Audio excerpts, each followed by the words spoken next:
Story 1, The Room Next Door.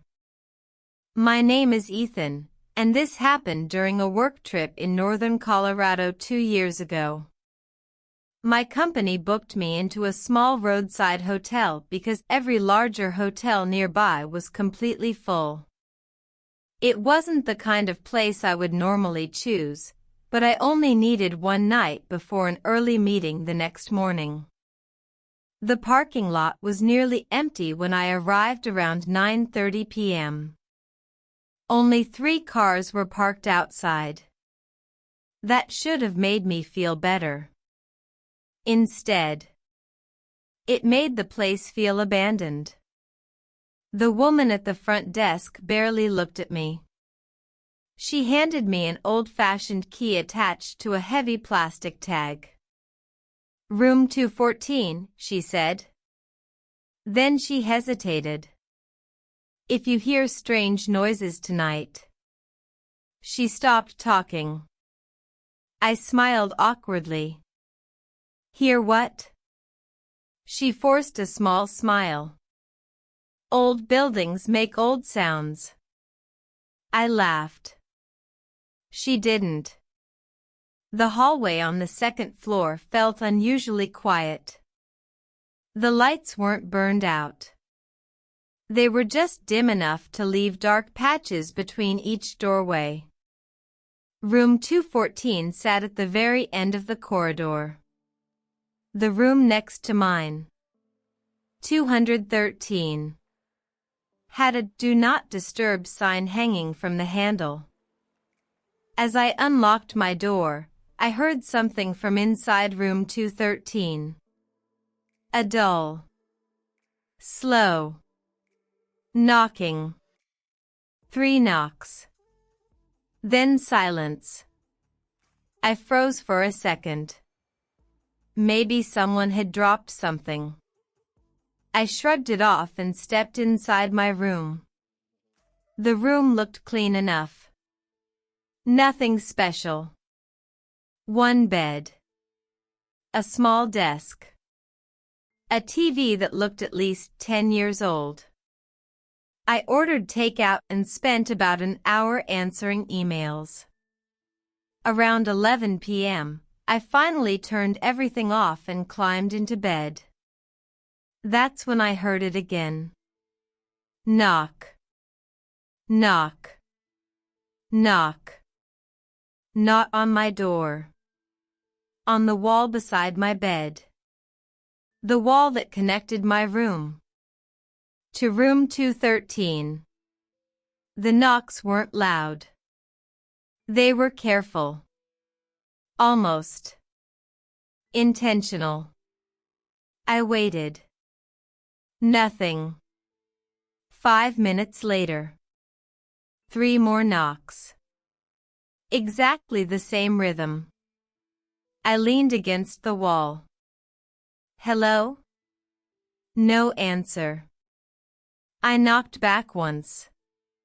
Immediately, the knocking stopped. Completely. I smiled to myself. Maybe the guest next door finally realized the walls were thin. I turned off the bedside lamp. The room went dark. Less than a minute later, something scraped slowly across the other side of the wall. Like furniture being dragged. Very, very slowly. I checked the time. 11:47 p.m. Who rearranges furniture that late?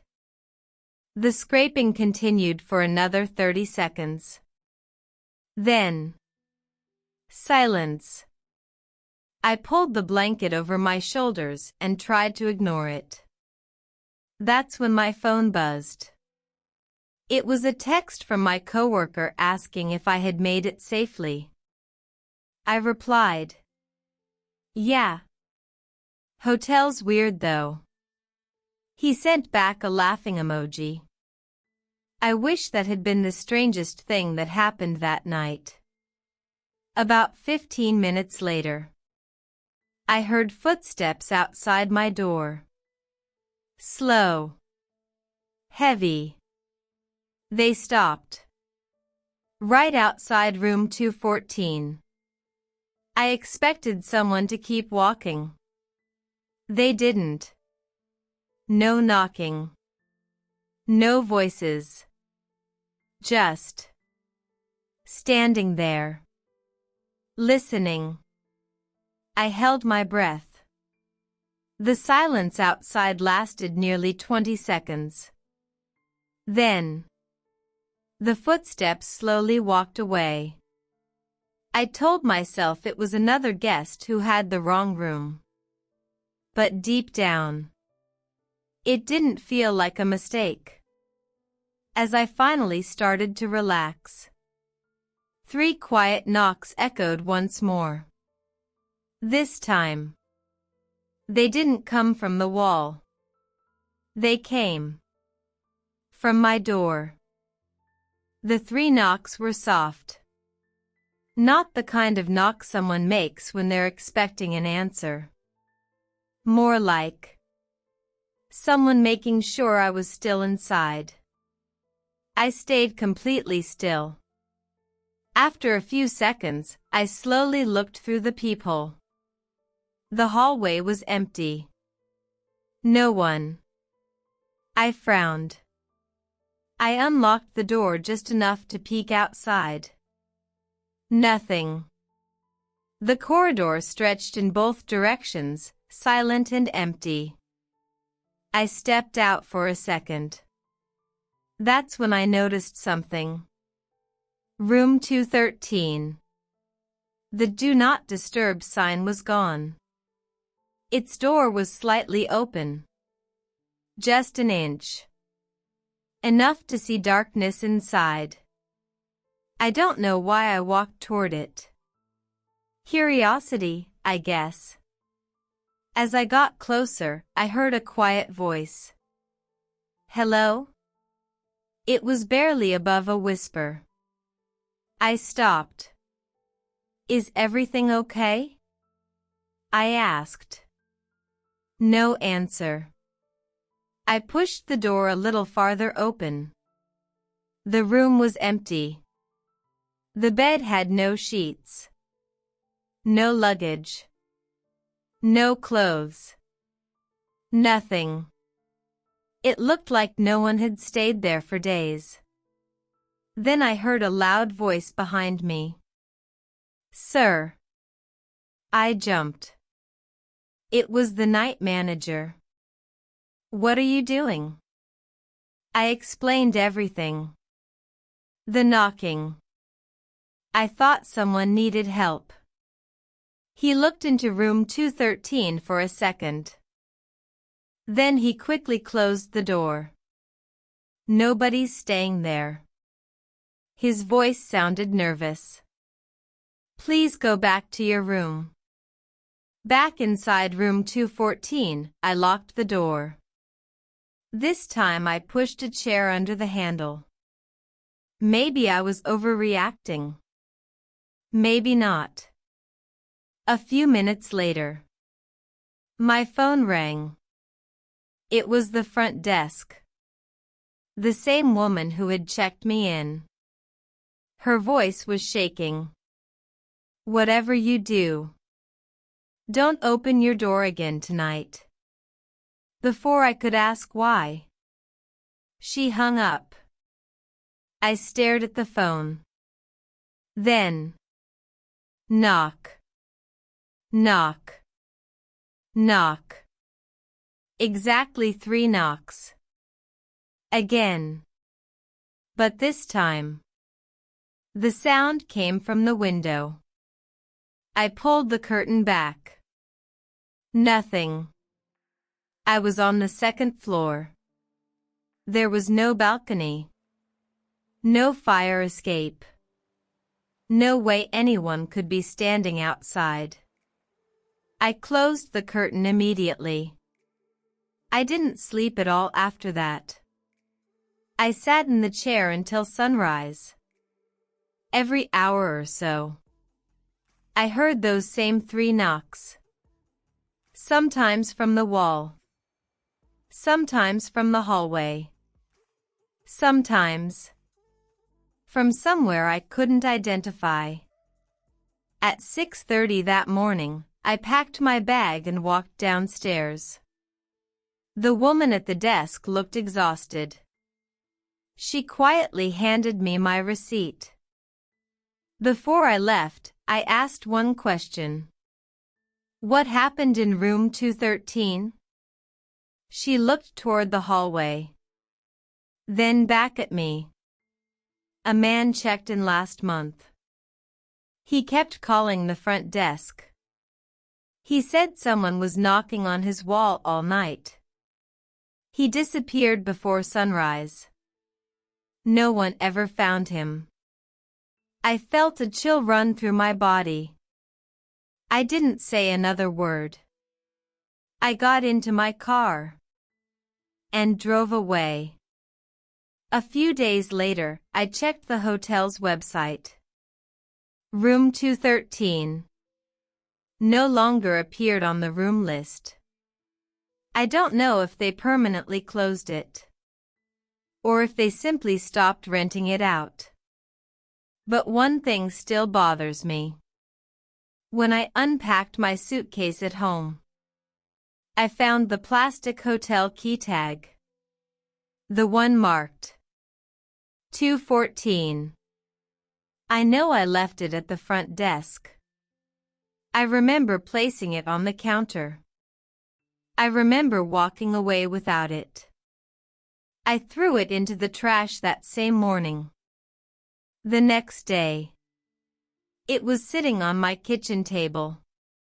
I haven't touched it since. Story 2: The Wrong Keycard. My name is Daniel, and this happened during a business conference in Chicago. The event ended much later than expected, so I didn't arrive at my hotel until almost midnight. It was a large hotel in the middle of downtown. Bright lights. Friendly staff. Everything looked completely normal. The receptionist apologized for the wait and handed me my keycard. Room 1108. I thanked her and headed for the elevator. The 11th floor was almost silent. I found room 1108, tapped my keycard, and heard the green beep. The door unlocked. I stepped inside. The room was dark. At first, I thought housekeeping had forgotten to turn on the lights. Then I heard someone breathing. Not loud. Just slow, steady breathing. I froze. There was someone in the bed. I slowly backed toward the door. Before I could leave, a man's voice came from the darkness. Who's there? I didn't answer. I hurried into the hallway and pulled the door shut. A few seconds later, the door opened. A man in his 40s looked at me with a confused expression. Were you just in my room? I immediately apologized. My key worked. I thought this was my room. He held up his own key card. So did mine. We both went downstairs. The receptionist looked horrified. She kept apologizing. I'm so sorry. The system assigned the same room twice. She quickly typed on her keyboard and gave me another keycard. Room 1216. I didn't think much of it. Mistakes happen. I thanked her and went back to the elevator. Room 1216 was at the end of a long hallway. This time, the room was empty. Everything looked perfect. I locked the door, took a shower, and climbed into bed. Around 1:30 a.m., I woke up to a soft electronic sound. Beep. It sounded exactly like a keycard unlocking a hotel door. I opened my eyes. The room was still dark. Then I heard the handle move. Someone was trying to open my door. The handle stopped. A few seconds passed. Then, beep. Again. Another attempt. I quietly got out of bed and looked through the peephole. A man wearing a dark baseball cap stood outside my room. He wasn't facing the door. He was looking down the hallway. Waiting. As if he didn't want anyone to see him. Then, without warning, he slowly turned and looked directly at the peephole. I instinctively stepped back. There was no way he should have known I was watching. A few seconds later, the hallway became completely silent. I looked through the peephole again. He was gone. I called the front desk. The employee answered immediately. I explained what had happened. She sounded confused. "Sir, no one should be able to unlock your room except you and our staff." Then she asked a question that made my stomach drop. "Did you open the door at any point tonight?" "No." "Good. Please keep it locked." Before I could ask why, the line suddenly went dead. About 10 seconds later, I heard footsteps. Not outside. Inside the room. From somewhere near the bathroom. I slowly turned my head toward the darkness. The footsteps stopped. I didn't move.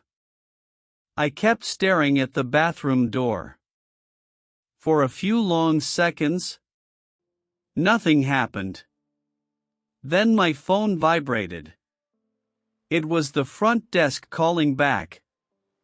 I answered without taking my eyes off the bathroom.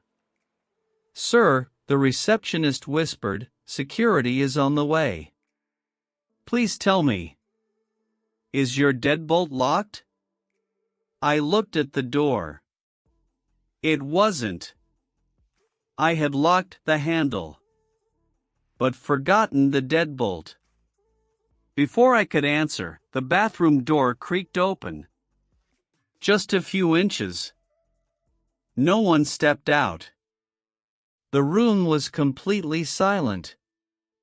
I grabbed the heavy lamp from the nightstand. Every part of me wanted to run. But the only exit was the front door. And whatever was in that bathroom was standing between me and it. Then I heard voices in the hallway. Hotel security. Someone knocked loudly. The bathroom door suddenly slammed shut. I rushed to the entrance and unlocked it. 2 security guards entered immediately. They searched the bathroom. Nothing. They checked the closet. Nothing. Then one of them looked toward the window. It was unlocked. The window opened onto a narrow maintenance ledge.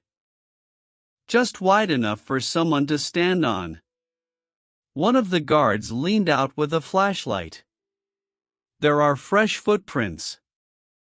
But whoever was here, they're gone. I felt sick. Someone had been inside my room. Watching. Waiting. The hotel manager arrived a few minutes later. He apologized over and over. He insisted they would review the security cameras. I packed my bag and refused to stay another minute. Before leaving, I asked one question. Who was trying to use a keycard on my door? The manager looked uncomfortable. We don't know. No staff member was assigned to this floor. The next afternoon, the manager called me. We checked the footage. There was a man outside your room. I waited for him to continue. But we never see him arrive. I frowned. What do you mean? The camera shows an empty hallway. Then suddenly, he's just there. And after he walks away, he's gone again. No elevator. No stairwell. Nothing. The footage made no sense. A week later, I received an email from the hotel. It included a refund and a short apology. At the bottom was one sentence. The individual has not been identified. I never replied. I deleted the email. But I still remember one detail I noticed that night. When the man looked toward my door, he wasn't holding a hotel keycard.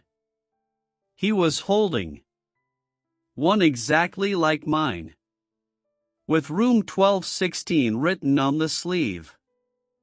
I still have no idea how he got it. Story 3. Someone never checked out. My name is Ryan, and this happened during a winter road trip through Montana. A snowstorm forced me to leave the highway, so I stopped at the first hotel I could find. It was an old 3-story building sitting alone beside the road. The sign outside flickered every few seconds. There wasn't another building for miles. Inside, the lobby was warm but strangely quiet. An elderly man behind the front desk greeted me with a tired smile. "You'll be in room 307, he said. As he handed me the keycard, he added one sentence. "If you hear footsteps tonight, just stay in your room." I laughed. I wasn't planning on going anywhere. He didn't laugh back. The third floor only had 6 rooms. Mine was the last one.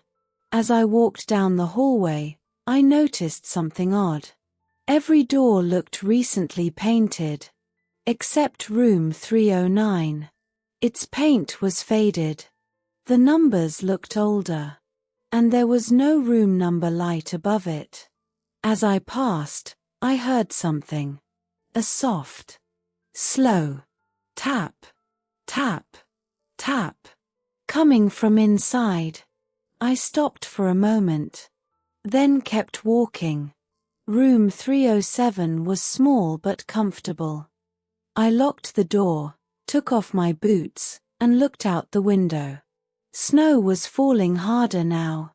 The highway had completely disappeared behind the storm. I wasn't leaving until morning. I ordered a pizza from the only place still open nearby. When it arrived, the delivery driver looked nervous. He glanced down the hallway before handing me the box. "You're staying on the 3rd floor?" "Yeah." He hesitated. "Try not to be awake after 2. Before I could ask what he meant, he walked away. Fast. By midnight, the hotel was completely silent. No TVs. No voices. Nothing. At exactly 2 a.m., I woke up. Not because of a sound. Because of the silence. Then, footsteps. Slow. Heavy. Walking down the hallway. One step. Every few seconds. They stopped outside my room. I held my breath. The handle didn't move. No knocking. The footsteps continued. Toward room 309. Then, they stopped again. A few moments later, someone knocked on the wall beside my bed. 3 slow knocks. I sat up immediately. The room next to mine was room 309. I listened carefully. A man's voice quietly said, "Don't answer." My heart started racing. Who was talking? And who were they talking to? I reached for my phone. No signal. Not even one bar. The hotel Wi-Fi had disappeared too. Then I heard another sound. A door opening somewhere in the hallway, followed by slow footsteps, coming back toward my room. They stopped. Right outside my door. This time, someone gently tried the handle. Once. Twice. Then, a quiet voice. Housekeeping. It was 2:17 in the morning. There was no chance it was housekeeping. I stayed completely silent. A few seconds later, the voice whispered one final sentence. "I know you're awake." The footsteps slowly walked away. I waited nearly 5 minutes before looking through the peephole. The hallway was empty. Except room 309. Its door was now wide open. And someone was standing inside, watching my room. I blinked once. The figure in room 309 was still there. Tall. Completely motionless. The hallway light behind it made the face impossible to see. I stepped away from the peephole, my heart hammering. When I looked again a second later, the doorway was empty. Room 309 was still wide open. I grabbed my jacket and phone. No signal. The Wi-Fi was still gone. I considered calling the front desk from the room phone, but before I could pick it up, I heard a soft knock from the wall. 3 knocks. Then the same man's voice, barely audible. "Do not open the door." I whispered back, "Who are you?" No answer. Only silence. A moment later, footsteps creaked across the hallway floorboards. Slow. Deliberate. They stopped directly outside room 307. The handle moved once. Then twice. I backed away, gripping the heavy desk chair. The voice from outside was calm. "Front desk. We need to check your heater." At 2:20 a.m., during a snowstorm, with no phone call first. I said nothing. After several seconds, the footsteps moved away toward room 309. A door closed softly. Then the hallway fell silent again. I waited until I couldn't hear anything. Then I cracked my door open an inch. The corridor was empty. Room 309 was closed now. As I stepped into the hallway, I noticed something that made my stomach tighten. A wet trail of melted snow led from the stairwell to room 309, and then stopped. No footprints led away. I went straight downstairs. The elderly clerk was still awake, reading a newspaper behind the desk. When he saw my face, he folded the paper without a word. "Someone was outside my room," I said. "And there was a man in 309. The clerk stared at me for a long moment. Finally he sighed. 309 has been closed since January. It's July. I felt the blood drain from my face. Then who was in there? He didn't answer directly. Instead, he unlocked a small drawer and took out an old brass key with a faded tag, 309. "This is the only key that exists for that room," he said quietly. "It hasn't left this drawer in 6 months." I asked him to come upstairs with me. We took the stairs together. The melted snow trail was still there. The clerk unlocked room 309 with the brass key. The room was empty. No luggage. No clothes. No sign that anyone had been inside. Only a thin layer of dust covering the floor. Except for one set of fresh footprints leading to the window. The window was locked from the inside. And beyond it was a sheer drop into the snow-covered parking lot. No balcony. No fire escape. No ledge. Nothing. The clerk looked at the footprints, then quietly locked the door again.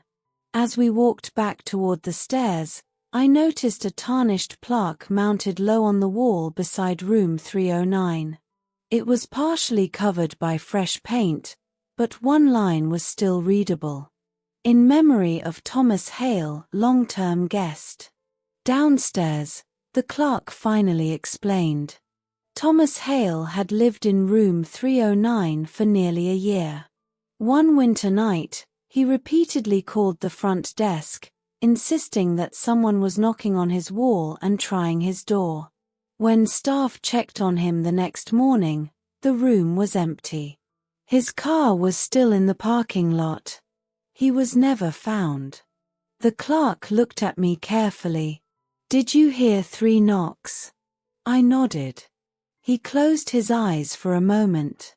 Every guest who reports the knocking hears the same thing. I left before sunrise, even though the roads were still dangerous. As I loaded my suitcase into the car, I glanced up at the 3rd floor. The curtain in room 309 moved slightly, just once, as if someone inside had stepped back from the window.